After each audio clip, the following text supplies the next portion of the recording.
Greetings.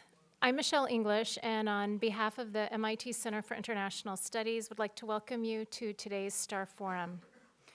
We're honored to have with us today an all-star cast to discuss the rise of populism.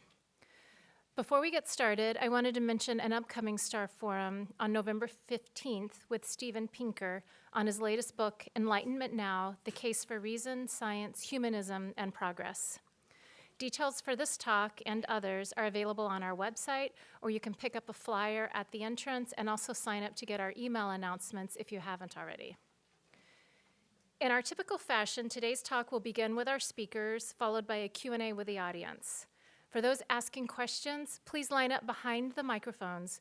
We ask that you be considerate of time and others who want to ask a question, and a reminder that this will be a question and answer session, not a personal statement session. I'd like to begin by introducing the moderator for today's event, Elizabeth Leeds. Dr. Leeds is a senior fellow at WOLA, a leading research and advocacy organization advancing human rights in the Americas, where she focuses on citizen security and human rights in Brazil. She's a leading expert on police reform and other issues of citizen security in Brazil, having conducted extensive research and field work on the topics over the last 4 decades. She served as the executive director of the Center for International Studies and as a Ford Foundation program officer for governance and civil society in the Foundation's Brazil office. She is the co-founder and honorary president of the Brazilian Forum for Public Safety, which is a leading independent voice on public safety policies and law enforcement in Brazil. Currently, she serves as a research affiliate at the Center for International Studies. Please join me in welcoming Elizabeth Leeds. Oops, almost there.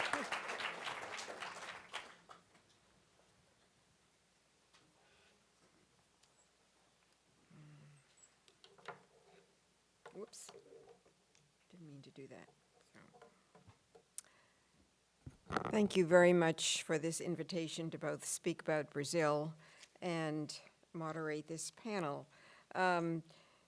Brazil, as you probably know, had the final round of its presidential elections on Sunday.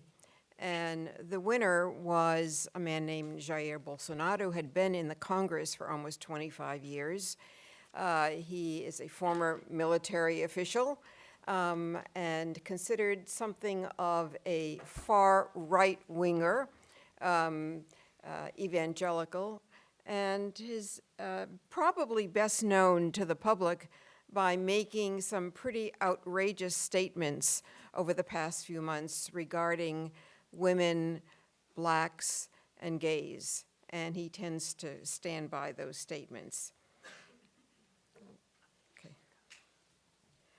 So everybody wants to know, how did this happen? He won by 55% of the vote in the second round. And I would say that Brazil's perfect storm of negative trends started in the late 200s, which opened up the floodgates for the ascension of the far right. Some analysts have said that, in fact, he had won the election before the election actually happened. His party, in Portuguese, the Partido Social Liberal, the PSL, is now the second largest party in Congress, having increased its seats from 5 to 52 in this most recent election. So how did all this happen? Brazil's economic potential in the 2000s earned it a member of the group called the BRICS. They led The Economist magazine in 2009 to have on its cover a now iconic photo claiming that Brazil takes off. But the economic downturn and the subsequent stagnation and recession starting in around 2013, due in part to the drop in worldwide petroleum prices. Petroleum is one of the engines of the Brazilian economy. And China's economic retrenchment which caused a drop in Brazilian exports of soy and iron ore to China, resulting in recession, unemployment, and a sense of hopelessness, especially among youth who had recently graduated. So, second reason is what the Workers' Party, which had been in power for 14 years, what it had become famous for and praised, especially in its first 8 years of governing. Those first 8 years were the two administrations of Luiz Inácio Lula da Silva, popularly known as Lula. It became famous for its redistributive policies, its poverty alleviation programs through the now famous Bolsa Família, which became internationally well known. Its push for racial justice and equality through affirmative action.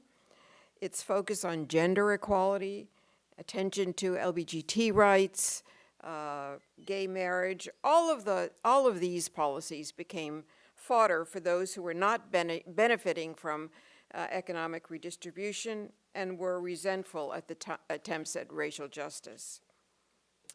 A third reason is the massive corruption scandal, which was known as the Lava Jato, or the car wash scandal, also internationally known.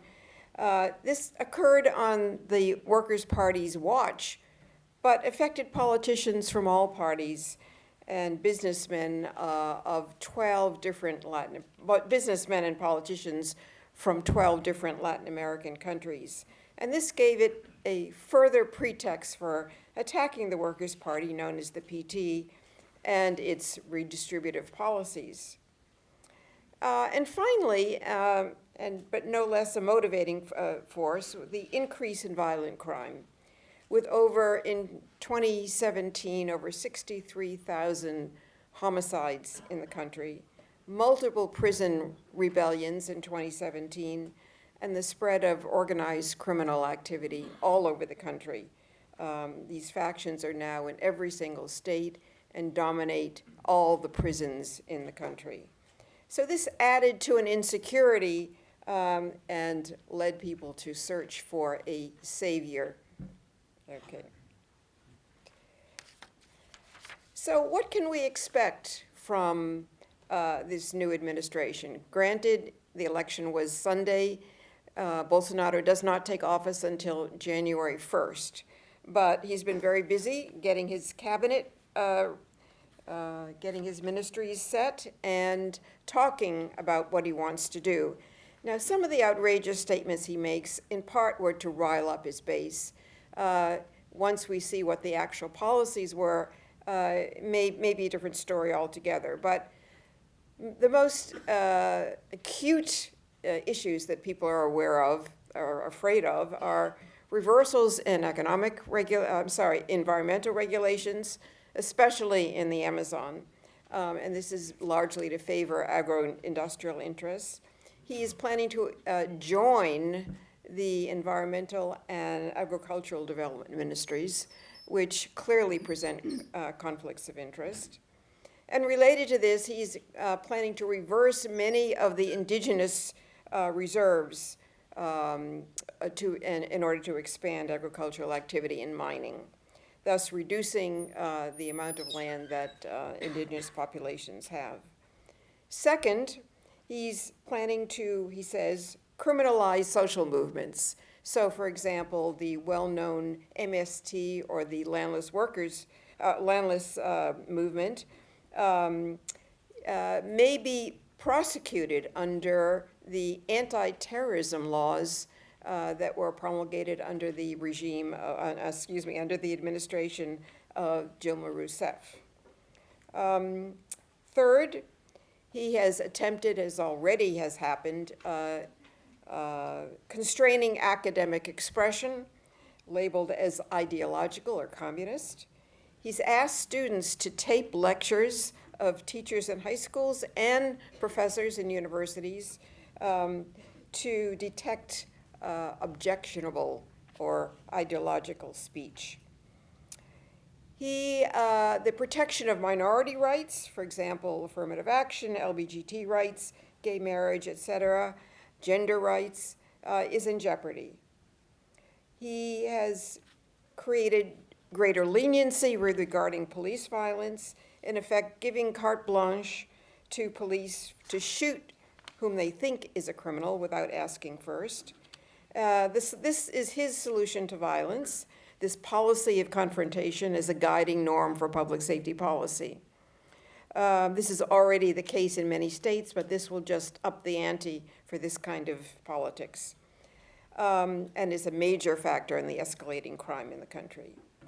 He's planning to backtrack on gun control, reversing a disarmament statute which has been on the books for a number of years. This is related to the attempt to reduce the age of criminal responsibility from 16 to 18, adding to already overcrowded prisoners and providing more effective training for young potential criminals. And finally, and there are many others, but finally, there is clearly a heightened presence of the military returning to civilian life. He's promised to appoint at least 5 military officials as ministers in his cabinet. So this deconstruction of and the backsliding of rights will probably be gradual, as is in the case in many populist authoritarian states, but it will be constant. I mean, we've only to see in this country the appointment of the 2 most recent Supreme Court justices as an example of this kind of trend. Okay. I don't have much time left, but let me just say, and maybe we can talk about this in the question and answer period, is where the potential resistance can come for a Bolsonaro administration. It can potentially come from the media, which has been under attack, similar to this country. It can come from civil society. Bolsonaro has said he will attack NGOs, which he sees as enemies. And it also potentially could come from the judiciary. There is not a big tradition of litigation in Brazil, but in the wake of the last few weeks, 250 lawyers have gotten together and said that they would be willing to form an organization to defend those whose rights will have been violated. I just wanted to quote a sentence from the Levitsky and Ziblatt book on the death of democracy. The tragic paradox of the electoral route to authoritarianism is that democracy's assassins use the very institutions of democracy gradually, subtly, and even legally to kill it. So I hope we can talk more about Brazil in the question and answer period. Now I would like to introduce, through brief bio sketches, our other speakers. Sana Aiyar will be speaking on India. Sana is Associate Professor of the Class of 1948 Career Development Chair of History at MIT. She received her PhD from Harvard in 2009 and held an Andrew Mellon postdoctoral fellow at Johns Hopkins from 2009-2010. From 2010 to 2013, she was Assistant Professor of History at the University of Wisconsin-Madison, and her broad research and teaching interests lie in the regional and transnational history of South Asia and South Asian diasporas, with a particular focus on colonial and postcolonial politics. Second, we have Ayşen Kandis speaking on Turkey. She received her PhD in 2005 from Columbia in political sciences and associate professor of political science at Boğaziçi, am I right? University in Istanbul. Her interests are in democratization and de-democratization process, constitutionalism, basic rights of women, of ethnic, religious, and sexual minorities in Turkey and Muslim majority countries. And speaking on the US, Pippa Norris is the Paul F. McGuire Lecturer in Comparative Politics at the Kennedy School at Harvard. She is an Australian Research Council Laureate Fellow and Professor of Government and International Relations at the University of Sydney. She's a comparative political scientist. She focuses on democracy, public opinion and elections, political communications, and gender politics. And her topic for this talk will be focused on work in a forthcoming book, Cultural Backlash and the 2018 US Elections, nothing more relevant. She holds a doctorate in politics from the London School of Economics. Hello. I would like to thank the organizers, Professor Thurman in particular, for this invitation. I'm honored to be here with such a group. I'll present what I take to be the blueprint of populism derived from Turkey's experience with it, but similar patterns have been replicated in Hungary as well as in Poland, as far as I'm following it. I'll highlight 4 lessons that have significant import for beginner populists, because I see Turkey as an advanced populist case. First, desecularization, no matter on which religion's theology it is based, is detrimental for the constitutional order. Second, when movements that rely on a majority's identitarian claims monopolize power, they acquire the ability to reverse the accomplishments of constitutional democracies, no matter how weak or strong these accomplishments may be. Third, populism is a misnomer, unfortunately. Since 2015, when AKP lost the majority vote, elections are neither free nor fair, so majoritarianism is no longer there. Turkey's experience with unhinged advanced populism proves populism is a temporary phase, I'll argue, a snapshot within the revolutionary transformation process of constitutional states into right-leaning totalitarianisms. The only remedy against it is forging a common front. And 4, there are obviously structural causes of the global wave we seem to be experiencing today, such as rising inequality and insecurities. But it's a mistake to assume populists are pragmatic. In fact, they are revolutionaries who are responding to the shrinking or uncertainty of the economic pie and the associated crisis of solidarity in the most regressive manner. Populism's political proposal consists of a counter-revolution against the egalitarian, liberal democratic sources of political legitimacy to reinstall status hierarchies. The ideology of populists, therefore, must be taken very seriously, as they do fulfill their campaign promises, and they are not short-termists, but marathon runners. As Zeev Sternhell showed eminently, fascism did have an ideology, no matter how incoherent it may appear to the rational observers.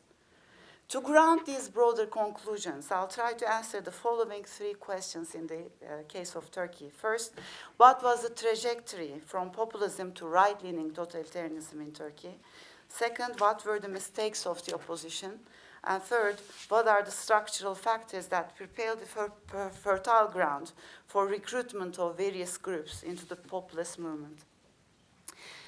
First, to give you a background information about the ethnic and religious composition. In Turkey, Turks constitute 80%, Kurds constitute 20% of the population. Both Turkish and Kurdish populations are composed of 2/3 Sunni and 1/3 Alevi. All Alevis and 1/3 of Sunnis are strictly secular. This amounts to half of the population, strictly secular, half of the population pious. Those who want to live under Islamic theocratic state, according to Pew Research, which is repeated every year, is always 12%. So 88% consistently demand to live under secular law. If so, how was it possible for political Islamists to monopolize power?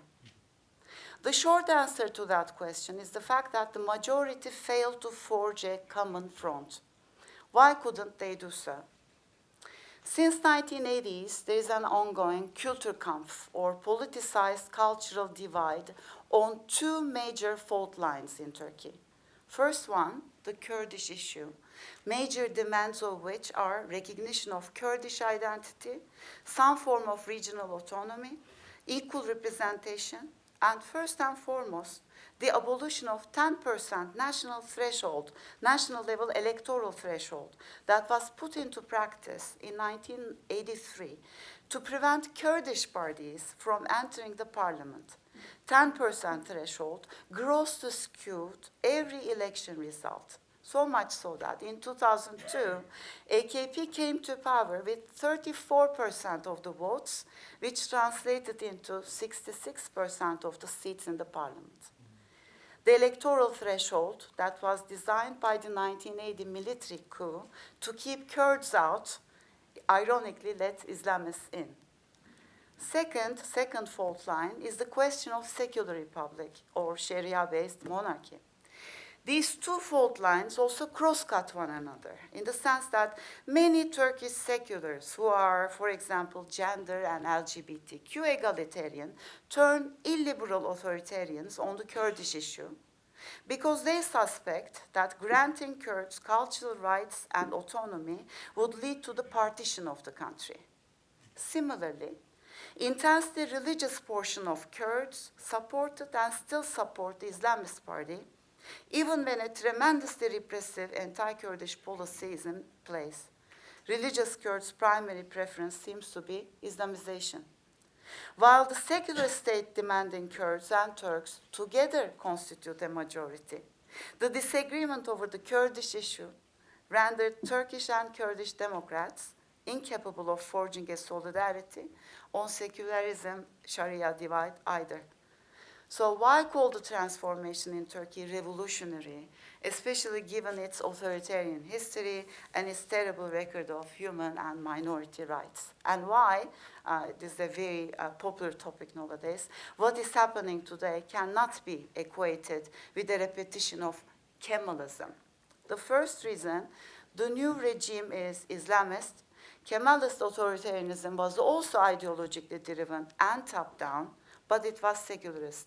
This is an existential difference, in particular for women, Alevis, secular Sunnis, secular portions of non-Muslims, and the LGBTQ.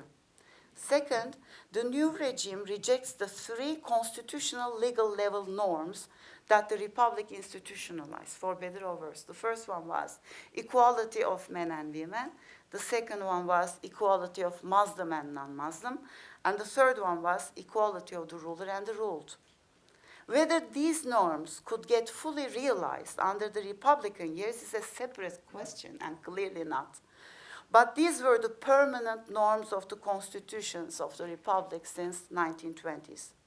So from the Republican perspective, what is taking place is a counter-revolution in that sense. The third norm, equality of the ruler and the ruled, is completely abolished last summer. From 2002 onwards, AKP's success depended on the following methods. It pursued a deliberate polarization policy, rubbed the secularism issue against the Kurdish issue, gathered religious and peace negotiation-oriented single-issue Kurd support in attacking seculars and liberal democratic institutions, and gathered the secular Turkish nationalist support in attacking Kurds. Systematically embedded its insiders everywhere, skillfully used double talk, promising financial liberalization to financiers, anti-capitalist economy to the core followers as well as to the fringe movements on the left, emphasizing Turkishness while speaking to nationalists and Turkish-Kurdish brotherhood while addressing Kurds, and mesmerizing in general international and domestic media, which in turn marketed Erdogan as cosmopolitan-minded, moderate Muslim Democrat. Deliberately emptied the center by criminalizing the groups at the center who could communicate with both sides on a variety of issues, while forging its own very eclectic cross-class, cross-identity coalition and sustaining this coalition through an eclectic economic policy of some sort of corporatism that brought neoliberal policies together with economically populist ones. This meant selective distribution of incentive and disincentive mechanisms in the form of rents, tax immunities, tax liabilities, auditing, as well as immunity from audits, services, benefits, means-tested cash transfers, allocation of state contracts, fellowships, etc., all of which involve the allocation of a non-transparent amount of funds based on non-transparent criteria to various classes and various identities who were turned into clients of the ruling party. Populist transition from the expansion phase to the ideologically driven revolutionary phase was deliberate.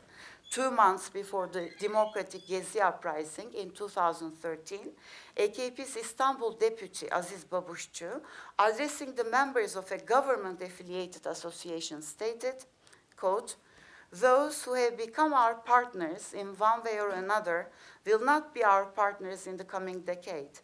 The future is the period of reconstruction. Reconstruction period will not be as they wish. The new Turkey that will be established, the future that will be created, will not be a future or a period that they would accept," unquote. So the blueprint's first stage involved building a large cross-class, cross-identity, cross-ideology eclectic coalition.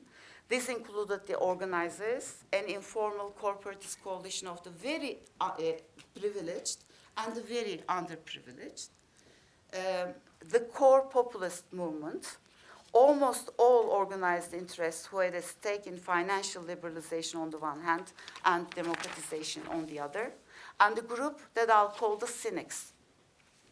The coalition brought ideologically and socioeconomically not merely dissimilar but also opposite trends together. Nativist supremacist core constituency was there, but also those who thought AKP would implement EU reforms and democratize to benefit all sorts of minorities and women. The core movement was golden ageist, emphasized the superiority of majority sect, and was anti-egalitarian against religious and political minorities, women, LGBTQ, and was anti-Semitic as well. But its mobilization tapped into the feelings of inferiority and revenge and emphasized the loss of Muslims' privileges through the establishment of the egalitarian republic. The fact that women with headscarves were not taken into the universities during 1990s was as an evidence of Muslims' repression under the Republic.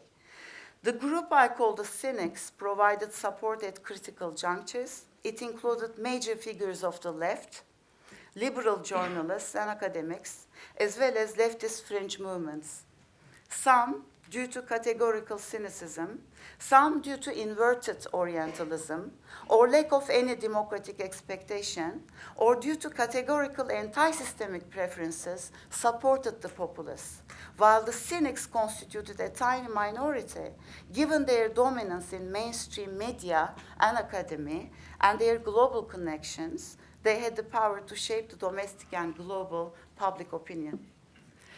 So they placed representatives of the core movement in state institutions, making the agents of the movement enroll in civil society. AKP gradually captured the civil society associations from within, criminalized and closed down the civil society associations that it could not control. Insiders circulated certain ideas and disinformation, leading the civil society to normalize certain omissions. Important sectors of civil society adopted the movement's anti-egalitarian sensibilities that were marketed as cultural sensibilities, attributing ill intentions to the ruling party and reading its intentions were rendered politically incorrect. Politically regressive messages began to be regarded as the demands of the grassroots, capturing the most prominent polling agencies that seemed closer to the opposition, delegitimizing the institutions AKP did not yet control, and the process of deinstitutionalization took off. The second stage was, then I'm going to go very quickly, was they completely sacked or packed the court. Constitutional court was packed in 2010. Third stage, remaining, everything was packed. Fourth stage, 2015 onwards, creating absolutist unchecked power. What's happening in that blueprint, if we zoom out, I'll leave with this and one more point. There are four separations that constitutional democracies accomplish, institutionalize. Separation of religion and state, separation of the spheres of economy and politics, separation of civil society and the state, and separation of domestic policy from foreign policy. All four were reversed. They were disseparated as a result of those stages. And finally, I don't have time to go to that. Perhaps during the question session we would address that. But it's a resurgence of a sameness-based solidarity against a diversity-based egalitarian solidarity that is happening, and it's redistribution related as well. Thank you.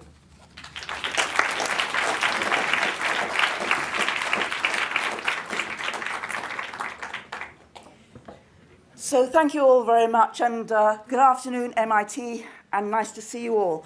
And thank you to our organizers. I'm going to give you a little snippet, because we don't have a lot of time, about the book, which is going to be coming out fairly shortly, which is going to hopefully put some of these cases in context. They all have a lot which is in common. Our book focuses very much on Europe. It focuses on the United States, but you can also see strong parallels with all of the cases and others around the world. So first, what I'll say is a little bit about how it's going to be structured, and let's work out what we mean by the concepts of populism and by authoritarianism. And these words are everywhere that you look, but obviously we need to unpack them somewhat and work out the differences. A little bit of evidence on Europe, a little bit of evidence on the United States, and the core conclusions. And this is what the book looks like. And so what we try to do, it's an enormous book, 500 pages. I give it to you all in like 5 minutes, so it's great value. Is go through the theory, and we set out a strong theory, building on Inglehart's work for 30 years, but then expanding it in various ways. And then we look at the broader evidence across many different countries, 28 different European countries, and then the cases of Brexit and the United States. And then we look at how this translates into parties, and then the consequences. So first, let's just get the concepts right. What is populism? And populism, we can see, is in many different places around the world. We've talked about the rise in many developing countries, but of course, it's there not just in Trump. Trump, in some ways, was a follower rather than a cause. It's been there in Europe ever since the 1970s and 80s. It's there in many countries in Eastern Europe as well. Latin America, of course, has a strong tradition of populism. And we also know that it's there in individual leaders as well as in parties. And when we think about what's happening, we can look at the changes over time. And this is the average share of the vote for populist parties across Europe. And you can see that there were always parties in the 40s, kind of the leftovers of fascism and neo-Nazi parties. But they were very much minority. They very rarely got seats. They were marginal at the fringe.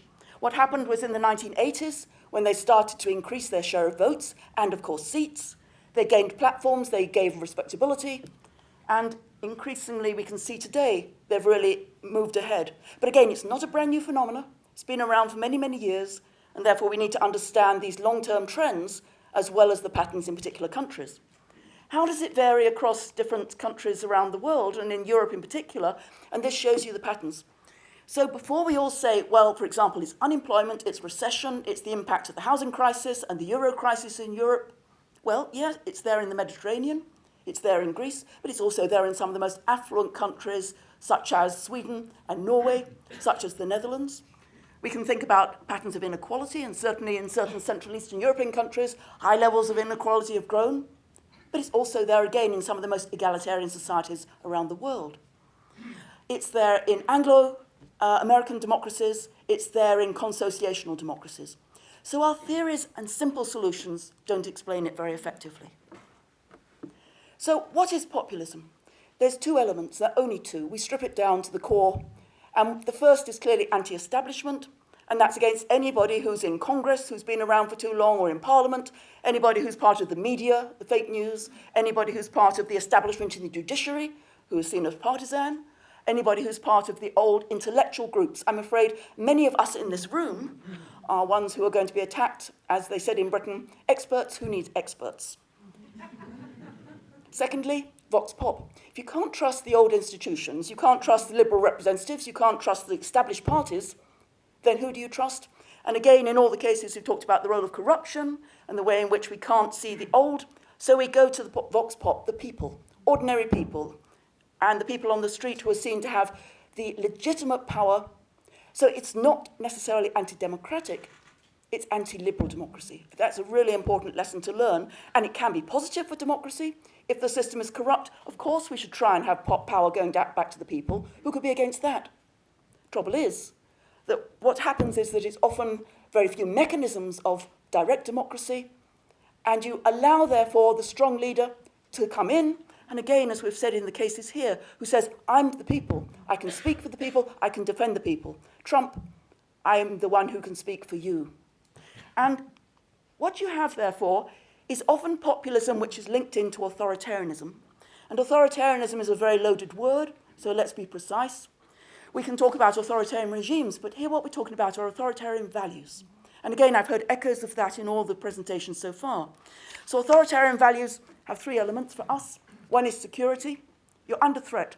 You're at risk by the other, whoever the other is. And they can be Muslims in some cases, there can be Kurds in others, there can be African Americans, or they can be other groups. But whoever the other is, that's the threat. Secondly, we have to have social conformism. Society is changing, culture is changing.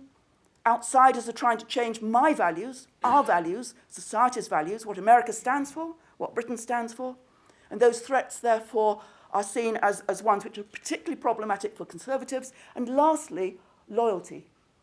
There has to be loyalty towards the leader who's going to protect the tribe, who's going to protect the group. So it's not loyalty necessarily to everybody in authority, it's loyalty to the person who says, I'm going to make sure that we're going to get rid of the risks and we're going to preserve traditional values and we're going to represent the ordinary people. So the two things together are what's dangerous. And again, you can have populists who are libertarian. You can think of examples like Podemos in Spain, who are very much in favor of gender equality, who are very much in favor of LGBT rights and genuine forms of participation. The danger comes when you link that populist claim, which delegitimizes the liberal institutions, with a strong leader, with the values which is going to run roughshod over basically pluralism, freedom of speech, minority rights, and all the other things which are at risk. So not all populists are authoritarian by any means, and not all authoritarians are populists by any means. Traditional authoritarians have the barrel of the gun, they have clientelism, they have corruption, they have a variety of mechanisms, but the two things together are very powerful. And that's what we see, I think, developing in many, many countries. That's what we argue has been taking over in many European countries, Germany, Sweden, Britain with Brexit, and also in the United States, and also with Erdogan, and with Modi, and with Maduro in Venezuela, and with other leaders around the world who've seen this, Duterte in the Philippines, and who say this is very powerful. So a comprehensive explanation has to think about the rules of the game. How do these parties and leaders come to power? Simple example of rules of the game. If we didn't have the Electoral College in America, then I wouldn't be giving you this talk. We'd have Madam President in the White House.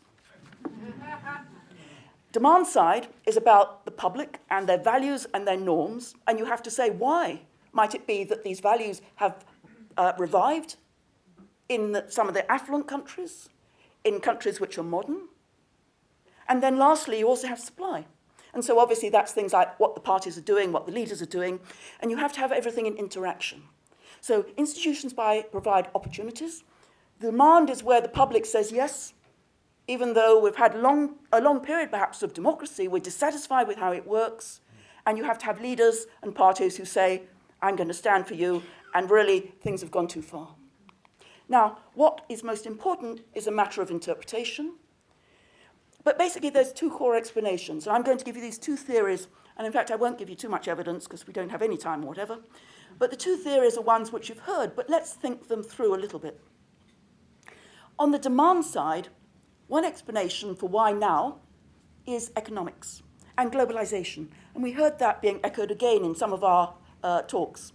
So it's a classic explanation. It goes right back to the 50s to explain Poujadism in France or to explain McCarthyism in America.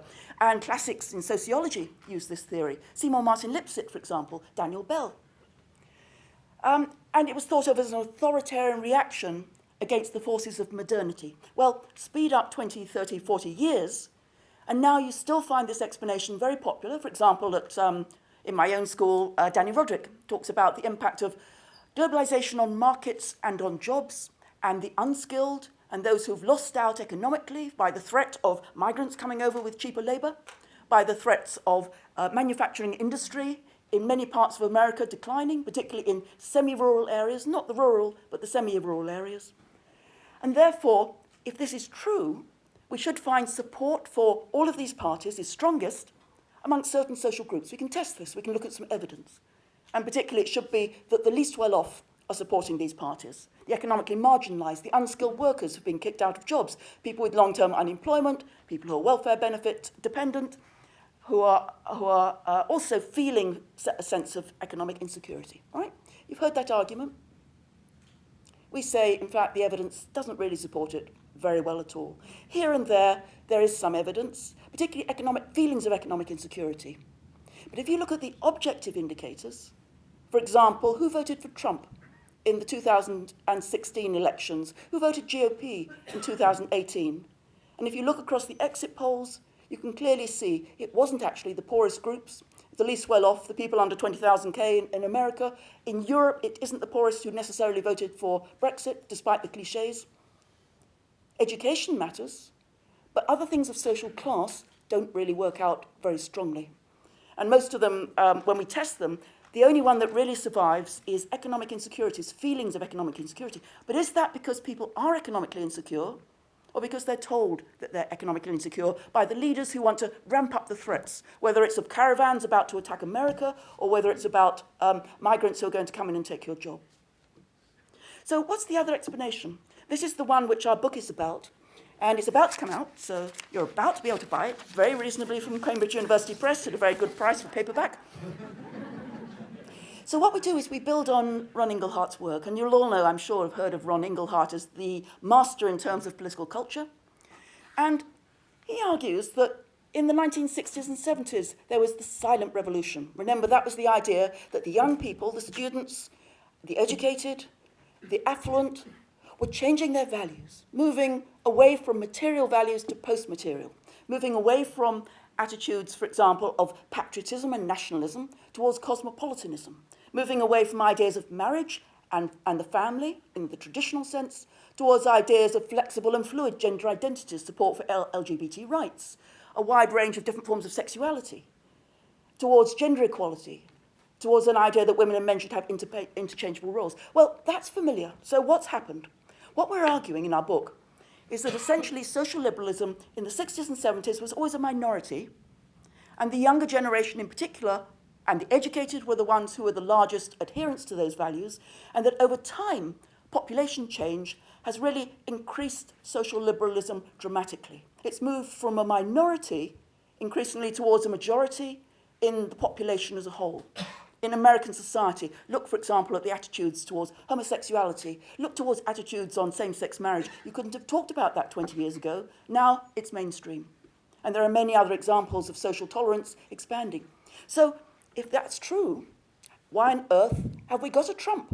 Why do we have this authoritarian populism? It's a paradox, right? Not necessarily. So what we're bringing in is the idea that all of these value changes have been coming in, particularly in urban America, particularly in Cambridge, San Francisco. But it has had a cultural backlash. And by that, what we mean is a tipping point. Now, a tipping point is an interesting phenomena. It's where a minority becomes a larger group and a majority, and the old cultural majority loses ground, losing status. The values which they hold, which they grew up with, which they feel are important, are no longer seen in the media. They're no longer seen as mainstream political correctness. You can't even talk about racism in the way that you could have done in the 1950s. Attitudes towards women have radically changed. So much has changed in our lives. But as well as the people who have won, there are those who have lost. And for them, ideas of patriotism, God, nationalism, a sense that America was once great and now it isn't, a sense that around them they don't understand what the values are on the coasts or in urban America. For them, they've lost out. And it's not a myth of losing out, it's a real loss.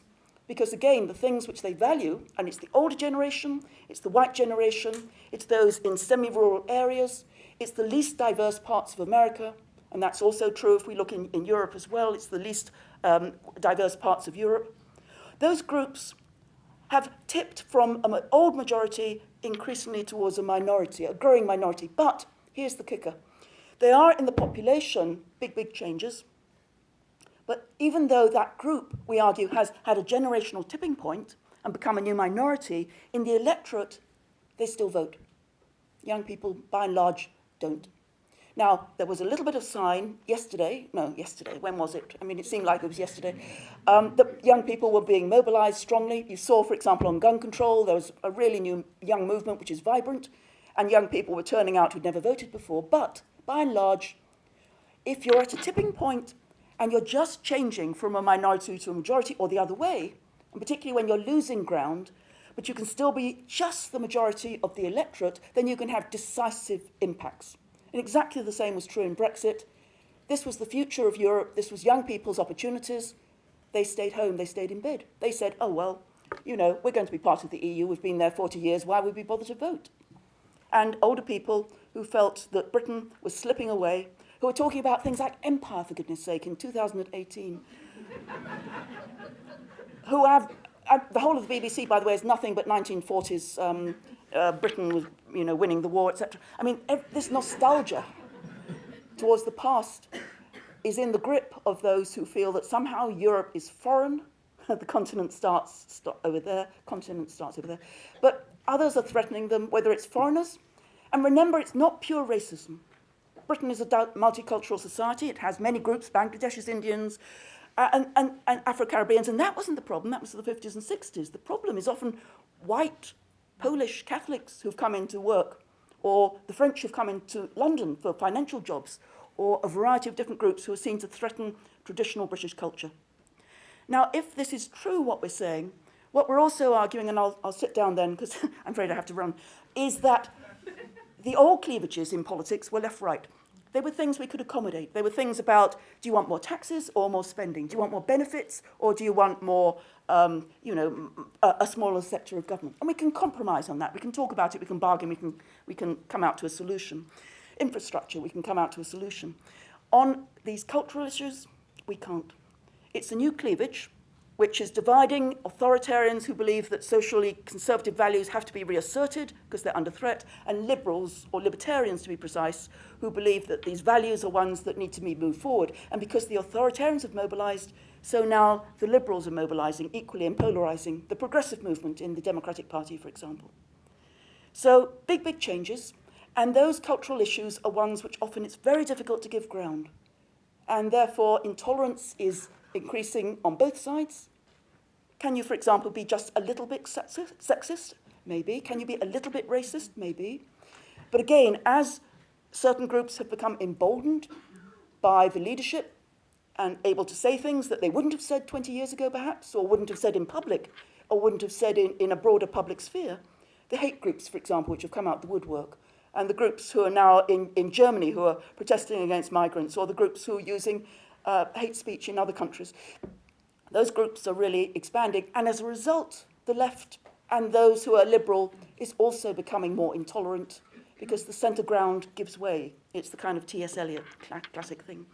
So if this is true, we should be able to find that these votes are strongest amongst the college-educated, absolutely. Amongst the young, absolutely. Again, look at the New York Times exit poll for 2018, and the gap between those who are under 30 and those who are over 60 in America is the largest it's ever been. And it's an enormous gap. There's always been something there, but it's really expanded. And that's also true again in Europe, and that's also true over Brexit. Age and generation really matters. Class and income no longer demarcates nearly as clearly as we might have expected. So culture matters. Cultural insecurities matter. And the ways in which some groups feel they've lost out from these long-term secular trends of education, urbanization, and growing patterns of generational change through just demography. So I'm afraid all the older white men in the audience, I'm sorry, but you know, the changes are coming, but the backlash is also becoming very, very strong. in America and in Europe as well. Now, I really have to apologize. I just have to rush. I'm going to disappear, so I can't answer any questions. My excuse is I've got a meeting in Sydney, which I've got to go to, right, electronic meeting in Sydney, not whatever. So, You kind of saw wondering. I know, and I'm organising the meeting, so I really have to rush. But really, thank you very much for the invitation, and I hope that pulls some of the cases into.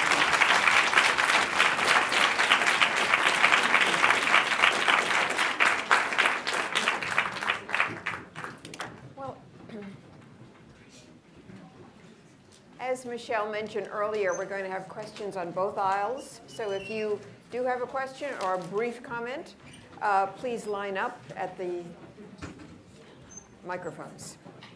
And since time is short, we will start over here with this questioner.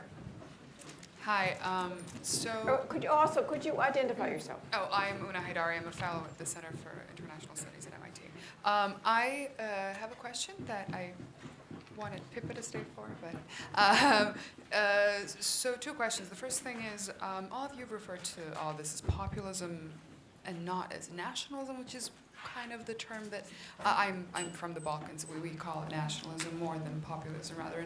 But would you want to talk about that? I mean, the President of the United States has identified himself as a nationalist, not a populist necessarily. Others have called him populists. Which one? Is the mic on? It is on. Should I be louder? Yes. Yeah. Hi. Could you What's the repeat difference that? between populism and nationalism? Is my question. And the second question would be, why do you think nationalism or populism, is different in post-colonial societies versus sort of Western developed countries that haven't been colonized? Thank you. Anybody want to grab that? Or shall we take some questions, perhaps? We could take one more question and then combine them. Yeah. Hi, I'm Ikra. So I really want to ask how in the developing world, or so say immature democracies, how does the military collaboration help populism? Because the recent election in Pakistan of Imran Khan, or recent election in Brazil of Bolsonaro, I see a very strong correlation with the military. So what my observation is that the military sort of finds a populist puppet government in weak democracies. So how do you see the two playing out? How is the military establishment supporting populism in these countries? Should we take? Okay. About nationalism versus populism. Nationalism does not have to be virulent, I guess, as populism is. Populism is based on otherization of a particular type of group within the society, which are in the minority, and its mobilization in a very hostile, virulent manner. Nationalism could be likened to patriotism. It doesn't have to be... Most would disagree, ma'am, but please go ahead. Yeah, but what I mean is, of course, it's a virulent type of nationalism. Populism is a particular type of nationalism that takes otherization to another level, to an exterminationist level, if you will.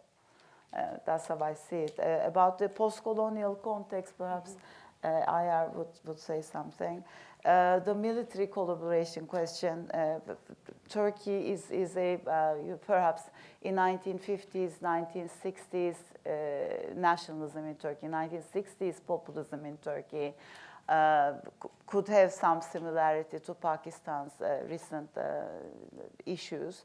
But right now, it's a completely different type of thing in Turkey, what's taken place in Turkey. It's a very particular situation. The identity of the army is also changing from secular to Islamist. So it's a civilian populist movement, the one in Turkey.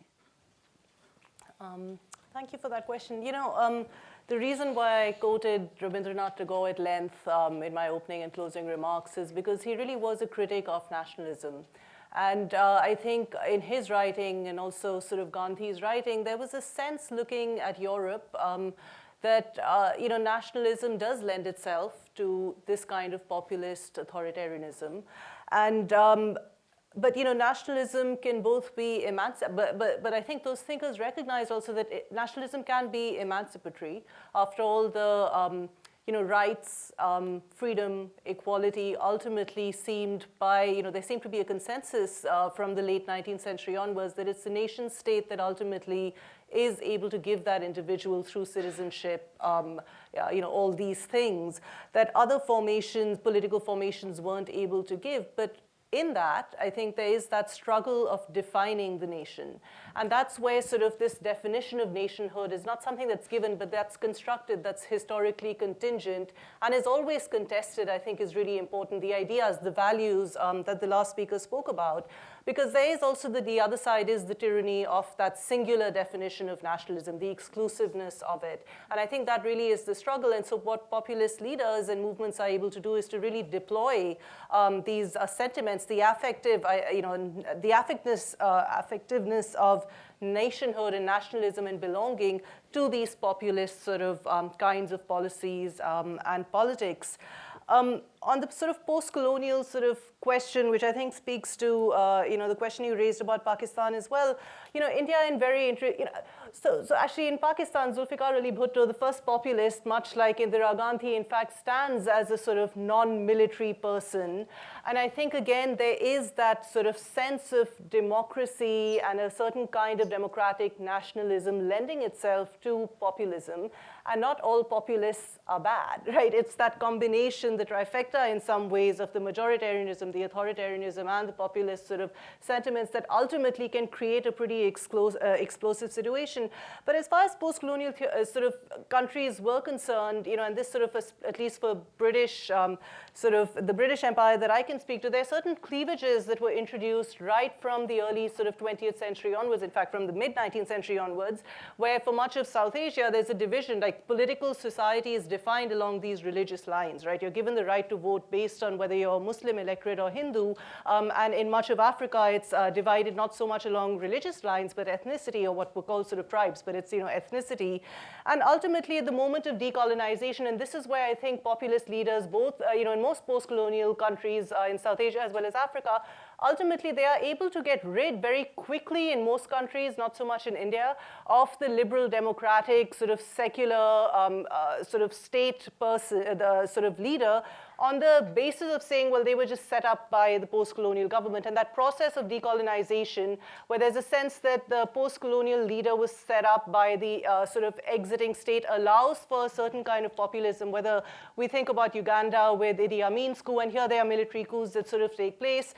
The struggle in Pakistan over being able to establish a constitution with Jinnah's death quite soon after, I think, really sort of plays into that. And I think in that sense, it's a very distinctive story in sort of much of post-colonial sort of, the post-colonial world from what we heard about in America and Europe. Let me just talk briefly about the military presence now in Brazil. The military was in power for 20 years, from 64 to 85, essentially. But the transition to democracy is a very soft transition compared to other Latin American countries. The military was never blamed for their 20 years of military regime. Brazil did not have a truth commission until very recently. And that was instituted by the Workers' Party, especially under Dilma Rousseff, who had herself been tortured by the military. So there was a kind of a tacit agreement between the elites and the military that nothing too radical would happen in terms of punishment.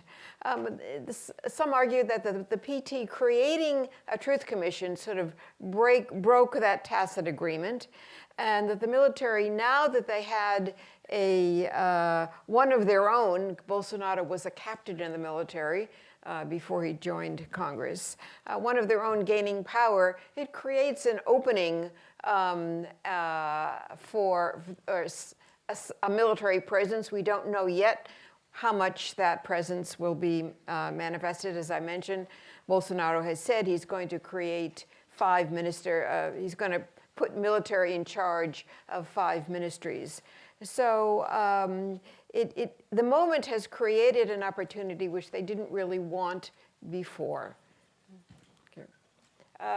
Yes. Hi, my name is Atif. This question is more for Dr. Aiyar, I think.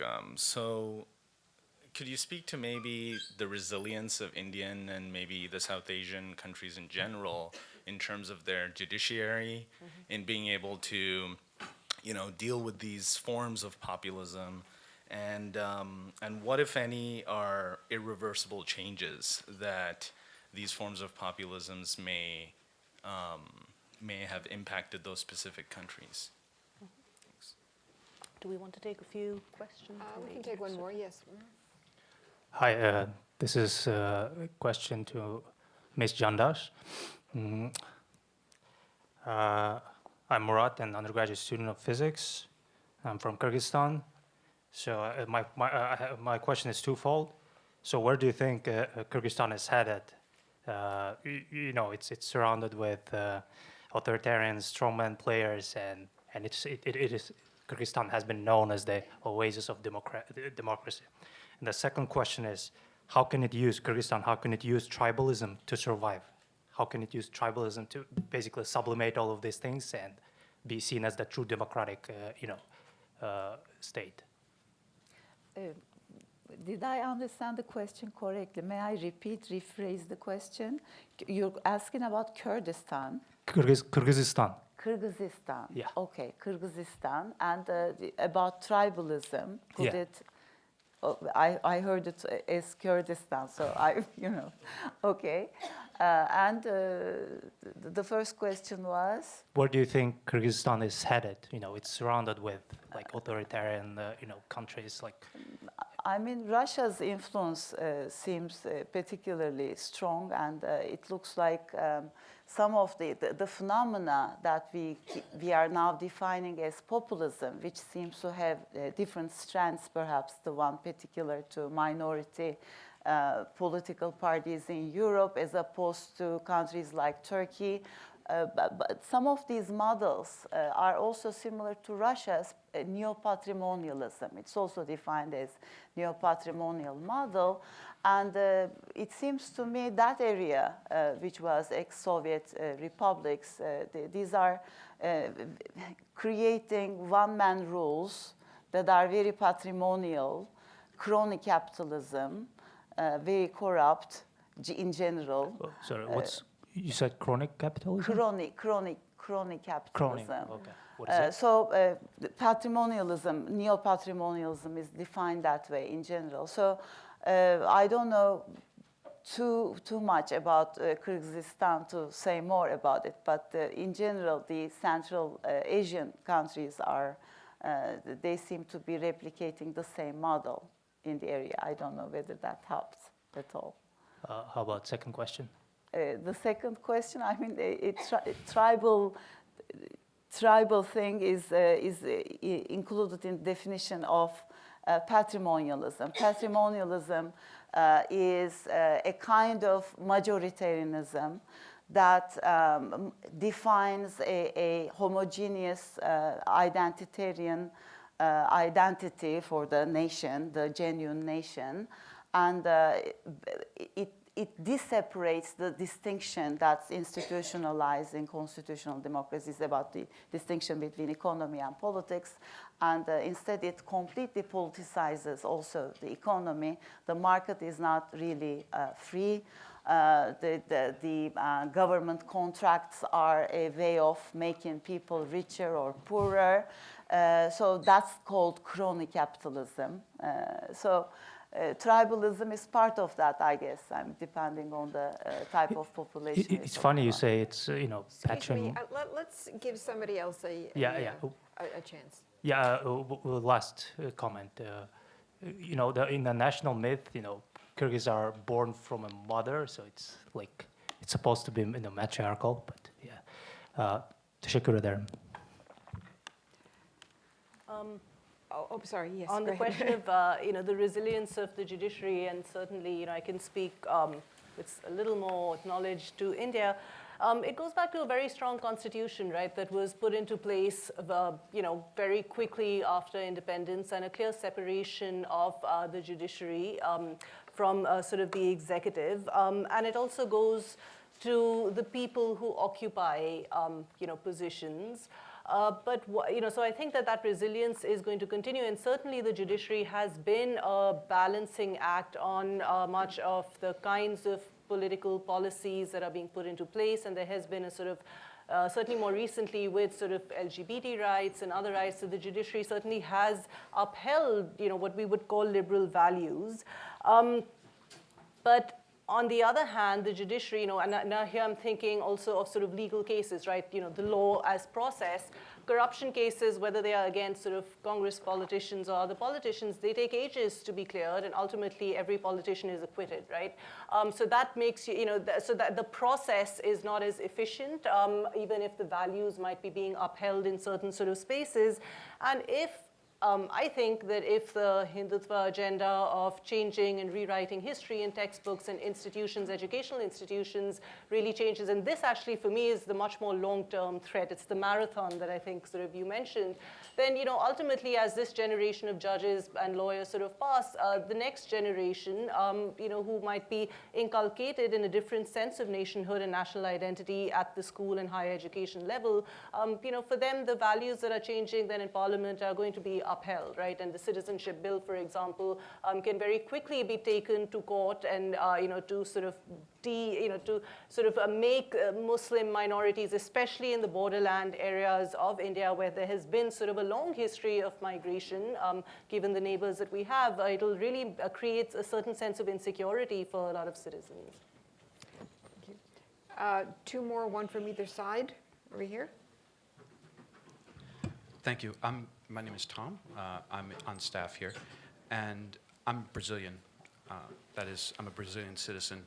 And one thing that I noticed about Brazil was just the kind of mass hysteria almost of this. A good friend of my mother's opposes Trump. Her daughter is gay, voted for Bolsonaro. The daughter, who's gay, also voted for Bolsonaro.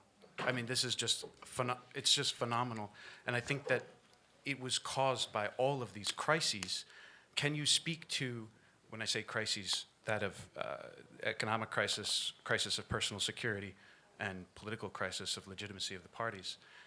Can you speak to how global crises of the capitalist system following the financial crash of 2008 and crises of things like immigration, not just immigration, but refugee crises and climate change crises are fomenting this rise of the right internationally, if you believe that it is?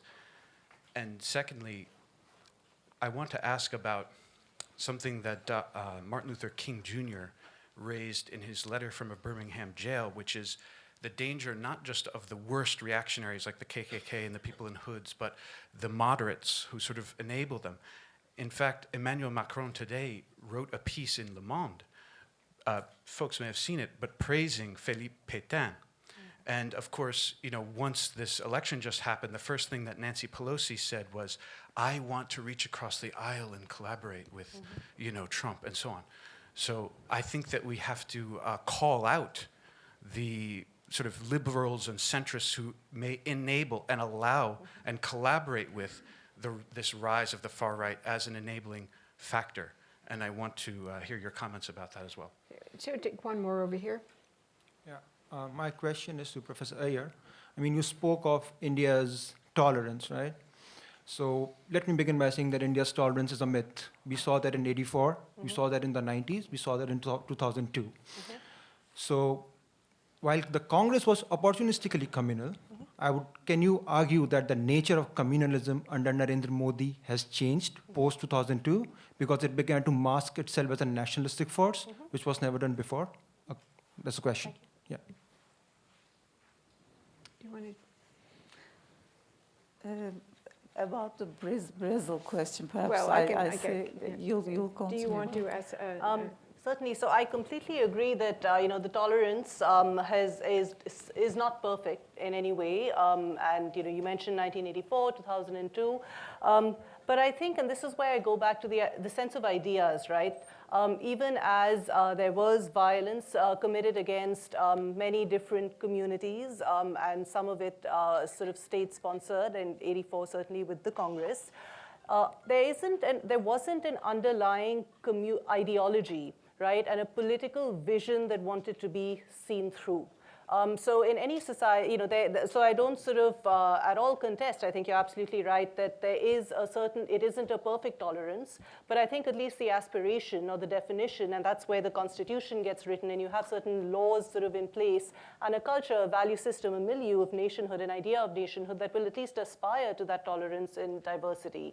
And so I think that the sort of Modi and the Hindutva vision of nationhood, and it is a vision of nationhood, is quite different because it has these deep historical roots and ideas and ideologies that are going to be seen through. So it's not about just the moment of 1984 where a certain set of conjunctures lead to sort of riots against the Sikh community, but this is a much more long-term sustained program, which I think is quite different from what you would call sort of, I wouldn't call the Congress's communalism, but the Congress's imperfections in sort of being able to uphold sort of that unity and diversity. Just one more. What role has Congress's distortion of the concept of secularism played in the rise of Narendra Modi? Of the rise of Narendra Modi? No. Well, to be quite honest, I think they haven't been strong enough in condemning it. I think that there's a certain courage that is needed in clearly condemning both the violence and the ideas, and they haven't quite been able to do that. Congress's distortion of the practice of Indian secularism. You had Rajiv Gandhi, who opened the doors of the Ram Temple, right, in Ayodhya, and simultaneously the parliament, in order to cater to the whims of Muslim sentiments, rather the conservative faction of the Muslims, they outdid the Shah Bano judgment. So that was a distortion of Indian secularism which has been practiced over the years. And this is something, which Narendra Modi and the Hindu right time and again, they have critiqued that. So would you say that that has played a role in the rise of Hindu fascism in India? Well, it's certainly part of the process, but I wouldn't say that there's such a, we can chat a little bit later, but I wouldn't say that the one leads to the other. Were you the one who asked about the? Yes. Yes, okay. So I think the examples you've given of what seemingly contradictions of who would have been, who was a Bolsonaro voter, I think it shows that there is a tremendous,